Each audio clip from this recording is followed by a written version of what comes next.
আৰু এয়া মই আমাৰ ঘৰ আহি পালোঁ। এতিয়া মই কাপোৰ কানি চেঞ্জ কৰিলোঁ আৰু সাৰা পোছা মোচা এইবিলাক কামত লাগি যাম। আঠিয়া কল এটা শিকি খাই ল'লোঁ। আঠিয়া কলটো বহুত এনাৰ্জি দিয়ে আৰু ঠাণ্ডা পেলাই, যিহেতু এতিয়া বহুত গৰম পৰিৱেশ, সেইকাৰণে মানে আঠিয়া কল আছিলোঁ, গতিকে খাই ল'লোঁ, ভাল লাগিল। পানী বাৰু খোৱা নাই, তেনেকৈয়ে মানে এতিয়া কাম আৰম্ভ। ঘৰত আহিলোঁ, কাম শেষে নহয় আৰু এয়া চাওকচোন বাৰু।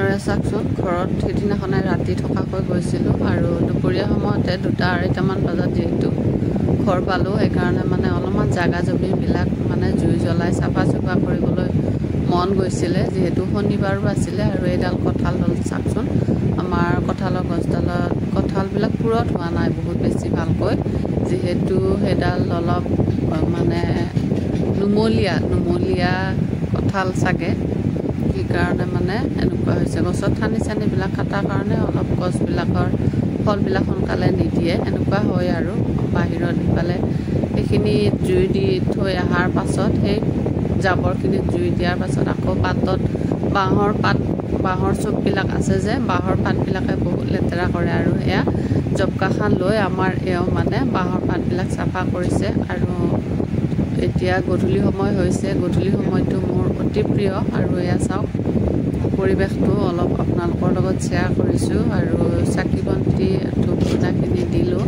আৰু এইখন যে টিঙৰ বেৰাখন গুচাই মানে অলপমান বাঁহেৰে যে বৰ ধুনীয়াকৈ চুজি কাঠৰ এখন ধুনীয়া নেট বনাই, সেইখন বনাম বুলি ভাবি আছোঁ। আৰু লাইট মানে কি, লাইট থকা সময়খিনিতে মই ভাবিছোঁ ভাতটো ৰান্ধি বাঢ়ি উঠি আজৰি হৈ লওঁ। দালিটো হ'লে আৰু মা দেউতা অহাৰ কথা আছিল, এনে ভাটিবেলা অলপ ফুৰিব আহিব। ইয়াৰ পৰা বহুত বেছি কিলোমিটাৰ দূৰ নহয় আমাৰ ঘৰলৈ, তাৰমানে সেইকাৰণে আহিব বোলে। মই ভাবিছোঁ সোনকালে ভাতটো বনাই লওঁ, মাহঁতকো খাব কৈছোঁ। তাৰপিছত ইয়াতে মই এতিয়া ঠিক ঠাক কৰিছোঁৱে প্ৰায়, গতিকে এই আৰু আজিৰ দিনটো এনেকৈ কটাই আছোঁ। এইমাত্ৰ লাইট আহিছে, ওপৰত ফেনটো ঘূৰিছে বাৰু। লাইট আহিলে ভাল লাগে। ইয়াতে যে মই ভাতখন ইয়াতে আহি আছে, কিন্তু মোৰ কণী নাই, গৰমৰ কাৰণে মানে চুলিবিলাক খোজায়, সেইকাৰণে। আৰু চব বহু বছৰৰ মূৰত সিদিনাখনে থাকাকৈ গৈছোঁ, মানে এওঁ বাহিৰত দোকানত গৈছিলে।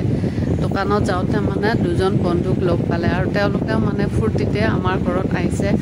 আৰু ইফালে কেঁচুৱা জন্ম হোৱাৰ কথা গম পাইছে, সেইকাৰণে তেওঁলোকে আমাৰ ঘৰত আহি মাত এষাৰ দিলে। আৰু এয়া আম লৈ আহিছিলে, আম চাম দি তেওঁলোকক অলপমান সোধা পোছা কৰিলোঁ। তাৰপিছতে মানে লাইটটো আহিন জাহিন কৰি আছে, এই আহে এই যায়, আৰু তেনেকুৱাকৈয়ে মানে ভাতটো বনালোঁ। আৰু মই চাহ তাহ খালোঁ বাৰু। খাই উঠাৰ পাছত এতিয়া ঘৰটো মুচিম, গোবৰ মাটিৰে ঘৰটো মুচিম, মাটিৰ যিখিনি ঘৰ আছিল সেইখিনি।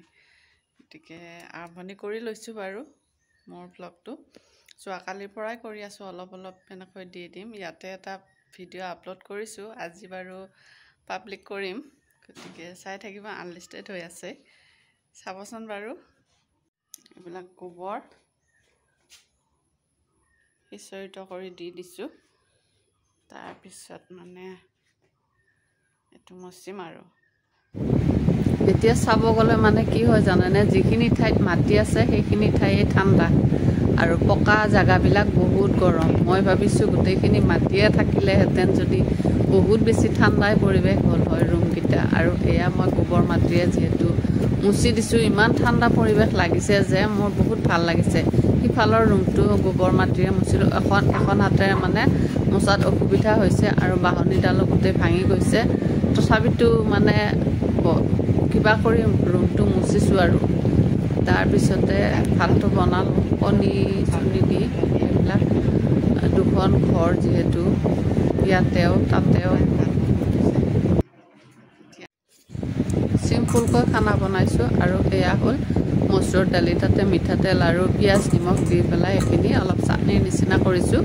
আৰু এয়া আলু, বিলাহী, কণী, তিয়ঁহ, টেঙা, পটল এইবিলাক চব একেলগে কিবা কৰি মানে সাজটো খাইছোঁ আৰু যিহেতু আমাৰ ছোৱালীহঁত আচলতে সিদিনাখনে বাইদেউ এক বিন্দুৱাহঁতৰ ঘৰত গুৱাহাটীত আছে আমি দুজনহে গৈছোঁ তাতে আমাৰ কিবা এটা কাম আছিল সেইকাৰণে গৈছোঁ আৰু ইফালে এয়া অলপমান মালপোৱা বনাইছোঁ এইটো পিঠাগুড়ি আৰু আটা মিক্স কৰি অলপমান মালপোৱা বনাইছোঁ যিহেতু আলহী দুজনমান আহিছে আৰু সেইকাৰণে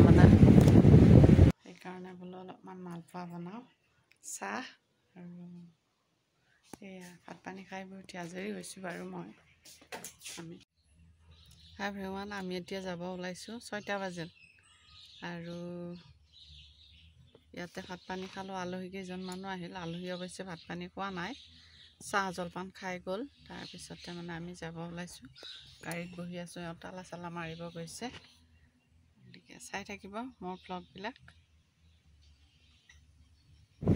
আৰু চাওক গাঁৱৰ প্ৰাকৃতিক দৃশ্যবিলাক চাই বহুত মনোমোহা বহুত ভাল লাগে আৰু এয়া আহিবৰ সময়ত এটা সৰুকৈ ভিডিঅ' কৰিছিলোঁ আৰু আমাৰ সোণাৰু আৰু পৰে গছকেইডালে বহুত বেছি পৰিমাণে ছাঁ দি আছে পৰিৱেশটো ঠাণ্ডা কৰি ৰাখিছে